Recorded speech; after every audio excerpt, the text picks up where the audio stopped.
The greatest Pokemon card set ever made. It's a very rainy summer's day here in Australia today, so I decided to set myself a challenge. I just said Australia like it's when it's raining in Australia, it's raining everywhere. It's it's a very rainy day where I am. Not all of Australia's raining. It's a very big place if you're from somewhere else.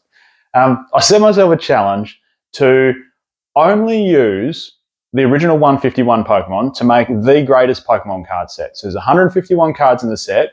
The rules were pretty simple. I could choose any version of that card that's ever been made. For example, if you start with Bulbasaur, you can choose any Bulbasaur from any series ever made.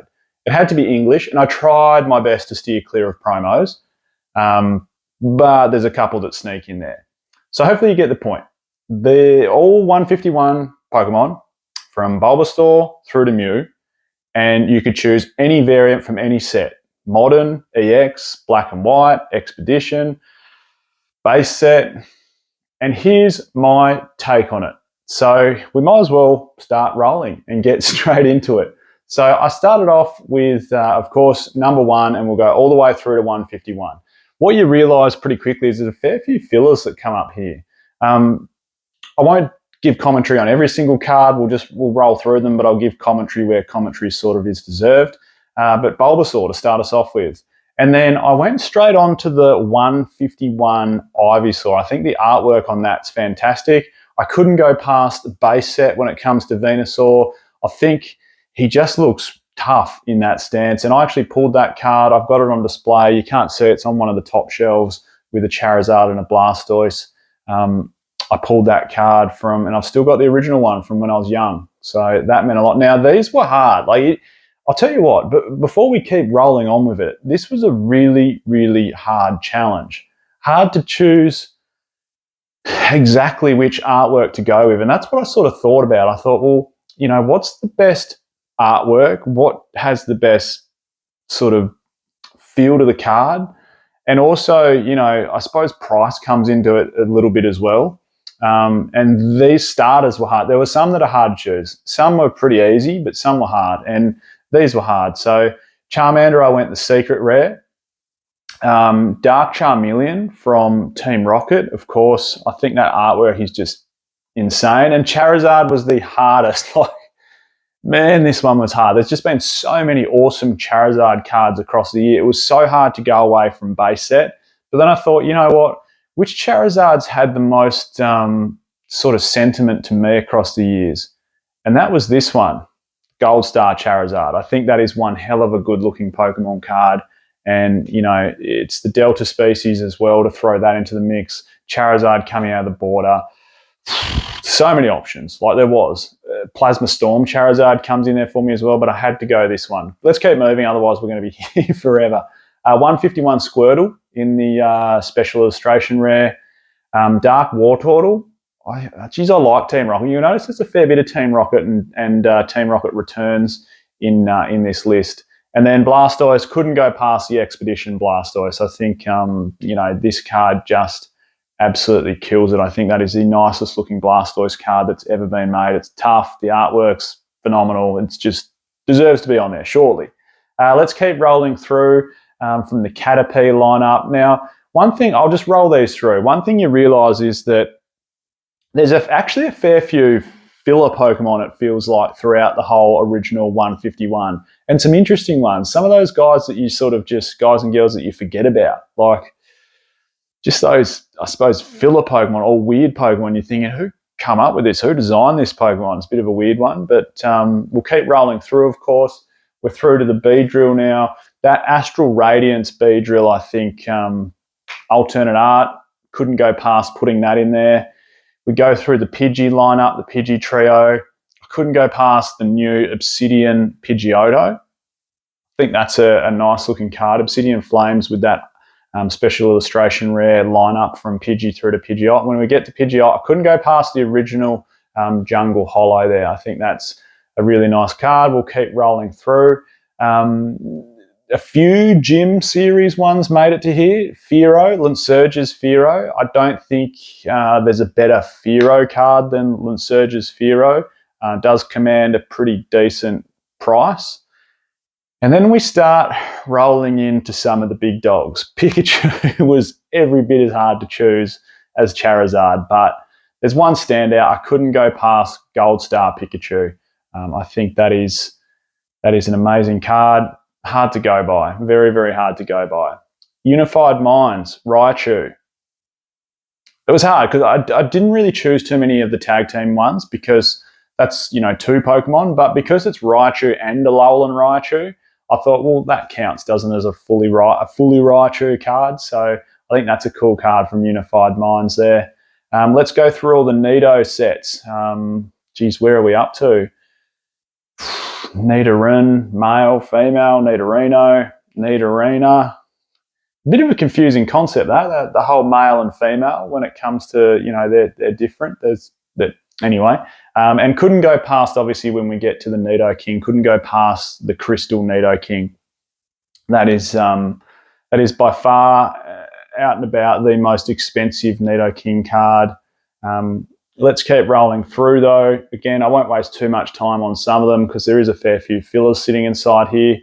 Delta Species Ninetales, there's probably some artwork you might have forgotten about or not seen in a while on this list of my top 151 or best 151 set.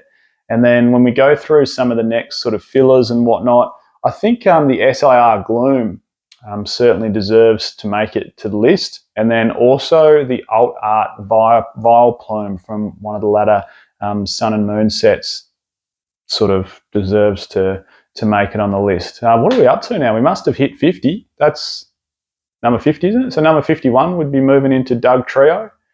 Okay, here we go. Number 53. Rocket's Persian EX. This is one cool looking card, hey? Like, some of those Team Rocket Returns cards have amazing artwork. I loved how the holo went right around the border. Cool looking cards. Then we're moving through to things like, the Psyduck from 151, Golduck, of course. Then we go through sort of the Growlithe and Arcanine. I chose the Light Arcanine from Neo series. You probably notice there's almost a bit of an eclection of all sets in here. There's some sets that probably got little love and some that got a bit more. You also got to remember some of those, mid-2000s to late 2000s sets, particularly late 2000s in your Heart Gold, Soul Silver, Platinum era. A lot of them focused on those Gen 2, Gen 3 Pokemon, so there wasn't that many of the original 151 in there. The Alakazam lineup. Well, Kadabra, there wasn't many choices, was there? Because he's been exited from the hobby for a long period of time for legal reasons, but Alakazam was a hard one. Like, I really love that 151 Alakazam. There's a great E-Series Alakazam, but Gold Stars have a special place in my heart, and I couldn't go past Gold Star Alakazam. When we move through sort of the Machop lineup as well, through to Machoke, Machamp, had to go the Machamp from Astral. I think that's a cool card. And is it undervalued at the moment? It's taken a bit of a dip. That card held a certain price for a period of time, and it's taken a bit of a dip. But, who knows? It might come back. It might be not a bad pickup. Moving through, we're starting to get through a few now, but again, with that sort of Golem lineup, I couldn't go past Crystal Golem. I think those Crystal cards are absolutely phenomenal. And then moving through things like, Ponyta and then Rapidash, I couldn't go past the Chilling Reign Rapidash. Even though it looks like a My Little Pony, I think, what they did with the artwork on this card is absolutely incredible. Keeping the train going, it was really hard here to choose. I didn't choose many XY series cards, but Slowbro EX from XY era. I don't know, the XY era just didn't really do it for me, I guess. I never really was sold on the artwork from XY era. I didn't mind some of the Mewtwo. Was it Mewtwo in Breakthrough? I didn't mind some of the artwork in that. Some of those secret rares. But anyway, another hard lineup was the Ghastly Haunter Gengar. Haunter, check out this artwork on Haunter. That is a cool artwork in my opinion. And Gengar was so hard to choose. Like, nearly as hard as Pikachu and Charizard and Mewtwo, etc. Dragonite. Like there was some certain Pokemon that were really hard to choose. I couldn't go past though the VMAX Gengar from Fusion Strike. I just think that it brings a new element to the card art, it brings a new element to the Gengar artwork, so I couldn't go past that one. Keeping on moving through though, hey, check out the artwork on this Pokemon, Dark Electro. And like I said, from Team Rocket Returns, it's getting a fair bit of love from me. It always has had a fair bit of love from me. I love that set. The hits you can pull from it, the EX cards, and then also the Gold Stars are such low pop. It's a fantastic set. If you can ever get hold of some, you're doing fantastically well. What are we up to now? And this is, I almost have to apologise for this one because this is the one card that's not solely the Pokemon because it's a tag team one, but it pretty much it's a Rowlet and a Alolan Executor, but Rowlet takes up so little of the card, it just looks like Executors in it. So I chose that one. Sorry that there's two Pokemon in there. Then when we go through things like the fighting Pokemon, Hitmonlee, Hitmonchan, etc., I couldn't go past the OG Fossil Hitmonlee. Yeah, Fossil Hitmonlee. I love that card, especially in a holo as a kid. Like looking at it, you just, some of these, it was one of those holos from the original sets that just really popped in my opinion. What are we up to now? Number 109. We're starting to get through them. We're starting to get towards the pointy end. Coughing. Let's just keep rolling through. That Coughing artwork was really nice. Hey, as we're rolling through, this one I can remember it came in, and we're about to get to it, number 117 that is, which is Seadra. I can remember it come in a magazine here in Australia. I can't remember exactly what magazine it was, but it was Misty Seadra. It had the pre-release stamp on the bottom right. It might have been some sort of Pokemon magazine, or I can't remember, but I can remember I got it in a magazine and it was chilling inside there. And I thought, you know what, that brought back a memory when I was searching for my favourite Seadra card, or best looking Seadra card for it. As we keep rolling through, I couldn't go past the Starmie V from Astral Radiance. This is, Misty's chilling there. I think that is one hell of a nice looking Pokemon card. It deserves the price point it's at currently. I can possibly see it mainly because of the Misty as part of it moving north in price in the future, especially if Astral doesn't get a reprint, which is, it's starting to get that sort of unlikely end. And I said Team Rocket gets a lot of love. Couldn't go past Rocket's Scyther EX. This is an awesome card. It was hard to go past Jungle Scyther though, because I used to have a deck almost built around Scyther back in the day when I was younger, because it was pretty strong for a basic Pokemon back in the original game. Where are we up to? Oh, geez. Magikarp and Gyarados. Like, you cannot go past the Neo Shinings. Surely not. I had the Shining Magikarp, which I pulled from a pack when I was younger. Don't have it anymore. Must have sold it or lost it, or sad. And that Shining Gyarados, like, that is one hell of an artwork. Hats off to that one. It deserves it. That's got to be on the list for 151. We're really starting to push into the tail end, aren't we? We've got the Eevee and then the 3 Evolutions. Hey, I couldn't go past, when it come to Flareon, the third of the 3 Evolutions in a numerical order, I couldn't go past that Radiant Collection Flareon. That is from 20th Anniversary set. That's a cool looking card. The eyes, the Pokemon look very cute in that one. So I couldn't go past that one, and then we keep moving along, and eventually we get into the Legendary Birds.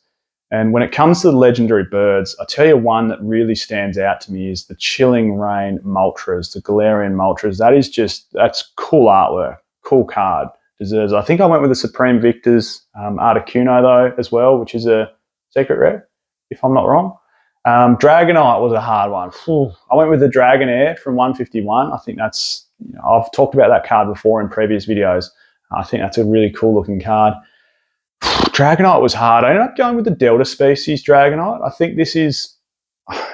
just think this is a cool looking card, and I love the Delta Species sort of plan back in the day during that EX era. I think they've done a fantastic job with it. And then Mewtwo and Mew to finish this off. Mewtwo was a hard one. Gold Star, I was finding it hard not to give it to Gold Star, but you know what? I ended up giving it to the Test Tube Mewtwo from Shining Legends. I think that is that's a nice looking Pokemon card. And finally, to round out the 151, I did lean back on a fan favourite Gold Star again with Gold Star Mew, Delta species as well. So that rounds out my 151. That's a boring, boring summer's rainy day filled in for me, or afternoon anyway. So, hey, let me know in the comments down below. Would you have done something different? Of course you would have. Everyone's got their own personal opinion on it, but you know, what would you have included in your 151? And if you're really bored, hey, give it a go yourself. What's your top 151? Anyway, hopefully this video finds you well. I'm Michael. This is PokeOz. Catch everyone next time.